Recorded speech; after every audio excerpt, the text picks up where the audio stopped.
मित्रों, मां गंगा को अपवित्र करने वाले 14 आरोपियों को पुलिस ने गिरफ्तार कर लिया। जिन्हें गिरफ्तार किया गया उनका नाम भी हम आपको जरूर बताना चाहेंगे। गिरफ्तार किए गए धार्मिक नफरतियों में मोहम्मद अव्वल, आजाद अली, मोहम्मद समीर, मोहम्मद अहमद, नूर इस्माइल, मोहम्मद फैजान, मोहम्मद अहमद, मोहम्मद तहसीन, महफूज आलम, मोहम्मद तौसीफ, आमिर कैफी, नेहाल अफरीदी, मोहम्मद अनस और दानिश सैफी। पुलिस जब इन्हें गिरफ्तार करने पहुंची तो इन्होंने पुलिस वालों से बदसलूकी की। पुलिस ने इन्हें नाव देने वाले नाविक के खिलाफ भी कार्रवाई की है। पुलिस आगे की कानूनी कार्रवाई कर रही है, लेकिन हम फिर कहेंगे यह सिर्फ कानून का मुद्दा नहीं है, यह सिर्फ अपराध नहीं है। स्वामी विवेकानंद ने कहा है, गंगा केवल एक नदी नहीं है, वो भारत की आध्यात्मिक चेतना की धारा है। डीएनए मित्रों, आध्यात्मिक चेतना की उसी धारा को अपवित्र किया गया। गजनबी, गौरी और औरंगजेब ने आस्था स्थलों को तोड़ा, लेकिन इन धार्मिक नफरतियों ने सनातन की आध्यात्मिक चेतना को अपवित्र किया। यह गजनबी, गौरी और औरंगजेब वाली सोच का विस्तार है। मित्रों, आज आपको यह जरूर जानना चाहिए कि गंगा को पवित्र क्यों कहा जाता है। गंगा की पवित्रता मिथक नहीं, वैज्ञानिक तथ्य है। गौर से सुनिएगा और जो जानकारी हम आपको बता रहे हैं उसे नोट भी कर लीजिएगा। गंगा जल में 1100 प्रकार के बैक्टीरियोफेज पाए जाते हैं। बैक्टीरियोफेज वो सूक्ष्म जीवाणु होते हैं जो हानिकारक बैक्टीरिया को नष्ट करते हैं। गंगा जल को पवित्र इसलिए भी कहा जाता है क्योंकि गंगा अपने जल को अन्य नदियों की तुलना में 50 गुना तेजी से शुद्ध करती है। यानी गंगा अपने जल में मौजूद हानिकारक बैक्टीरिया को 50 गुना ज्यादा तेजी से खत्म करती है। गंगोत्री से निकलने वाला गंगा जल में गंधक, कैल्शियम, मैग्नीशियम और सिलिका जैसे खनिज तत्व होते हैं। ये स्वास्थ्य के लिए लाभकारी होते हैं।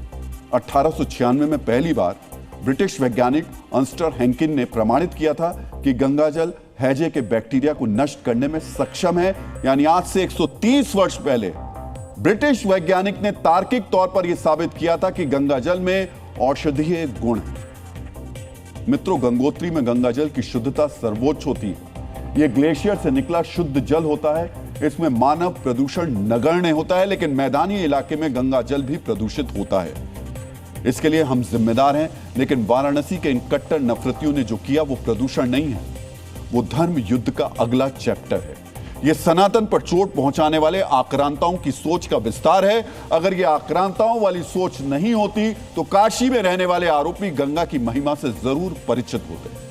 मित्रों, आज हम आपको प्रसिद्ध काशीवासी भारत रत्न स्वर्गीय उस्ताद बिस्मिल्लाह खां को जरूर सुनाना चाहेंगे। गंगा का महत्व उस्ताद बिस्मिल्लाह खां के शब्दों में सुनिए।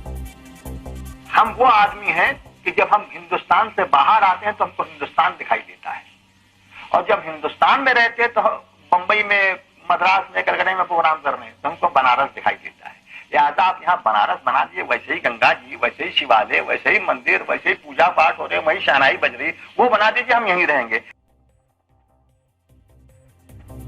सोचिए, उस्ताद बिस्मिल्लाह खान भी इस्लाम के उपासक थे, लेकिन वो भारतीय संस्कृति और परंपरा को भी मानते थे। इसलिए वो गंगा की पवित्रता और महत्व से परिचित थे। ये धार्मिक उन्मादी भी काशी के रहने वाले हैं।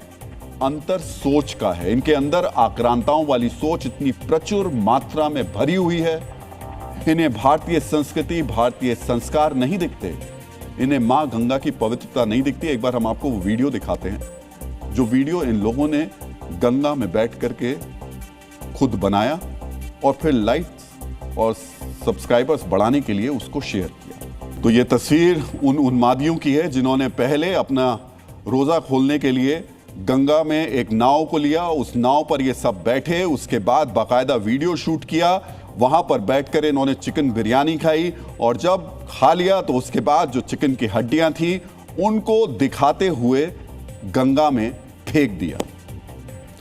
मित्रों, महात्मा गांधी ने कहा है कि गंगा का जल केवल शरीर को ही नहीं, आत्मा को भी शुद्ध करता है। आत्मा को शुद्ध करने वाले गंगा जल को अपवित्र किया गया। मित्रों, यह सच है। हर धर्म की अपनी मान्यता और पूजा पद्धति होती है। सनातन धर्मियों के लिए गंगा जीवित देवी है, मां है। इसीलिए काशी में आज भी रोज मां स्वरूप गंगा की आरती होती है।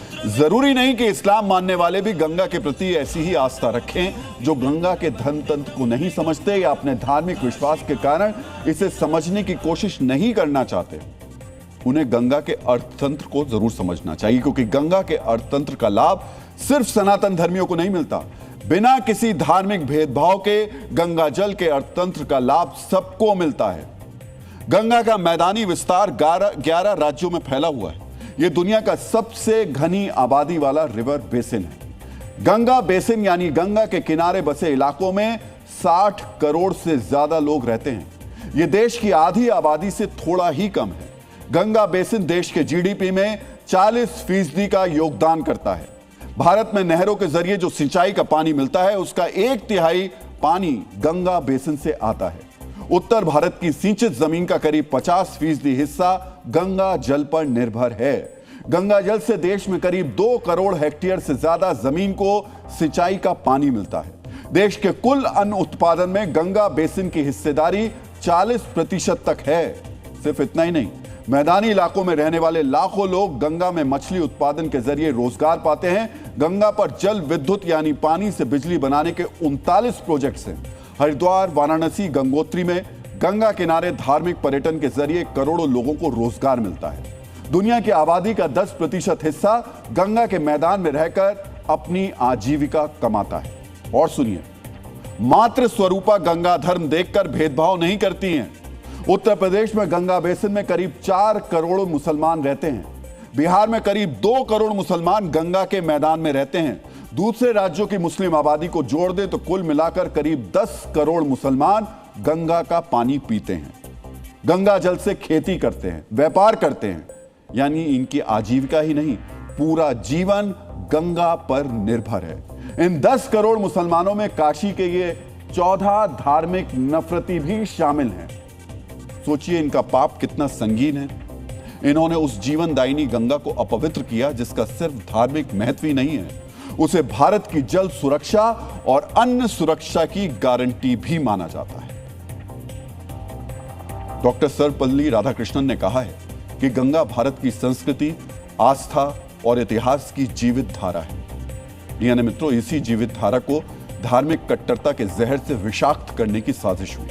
मित्रों, यह पवित्रता और अपवित्रता के बीच की लड़ाई है। इस लड़ाई में एक तरफ वो सोच है जो दूसरों की धार्मिक आस्था का सम्मान नहीं करती, जो आक्रांताओं को अपना आदर्श मानती है, जो सनातनियों के धार्मिक विश्वास पर चोट पहुंचाने वाली सोच का विस्तार करती है और मजहबी अतिवाद में उस गंगा को दूषित कर रही है जो सबकी है, जिसके बारे में मुसलमान शायर भी लिखते हैं कि हम गंगा में वजू करने में सुकून पाते हैं, ये मिट्टी हमें हर मजहब से जोड़ जाती है।